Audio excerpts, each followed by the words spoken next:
வணக்கம். மிஸ்ஸஸ் ஜிகேஸ் கிச்சன்லேருந்து காயத்ரி. இன்றைக்கி ரொம்ப ஹாப்பி. என்ன அப்படின்னா, எங்களோட ப்ராடக்ட் வந்து எந்த அளவுக்கு ரீச் ஆகிருக்கு, எங்கள் பிராண்டை காட்டிலும் ப்ராடக்ட் நேம் வந்து பயங்கரமாக ரீச் ஆகிருக்கு அப்படிங்கிறது ரொம்ப சந்தோஷம். ஒரு கஸ்டமர் கூப்பிட்டுருந்தாங்க. அவங்க ஒரு அன்னோன் கஸ்டமர், வேறு ஒரு எங்களோட நோன் கஸ்டமரோட ஃப்ரெண்டை, ஒரு ரெஃபரன்ஸ் அப்படின்னு நினைக்கிறேன். அவங்க வந்து ஃபோன் பண்ணி ஜிகேஸ் கிச்சனா அப்படின்னு கேட்குறதுக்கு பதிலாக அத்தை குழம்பு பொடியா அப்படின்னு கேட்குறாங்க.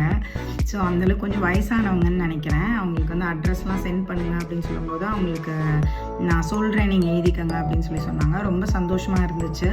ஸோ அத்தை குழம்பு பொடிக்கும் கார்லிக் பொடிக்கும் நீங்கள் கொடுத்துருக்குற வரவேற்பு வந்து ரொம்ப பெரிய வரவேற்பு. ரொம்ப தேங்க்ஸ். நாங்கள் சாதாரணமாக தான் அதை ஆரம்பித்தோம்.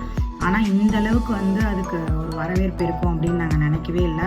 அத்தை குழம்பு பொடியும் சரி, பூண்டு பொடியும் சரி, முடியறதுக்கு முன்னாடியே கஸ்டமர்ஸ் எல்லாருமே வந்து எனக்கு பர்சனலாக மெசேஜ் பண்ணிவிடுவாங்க.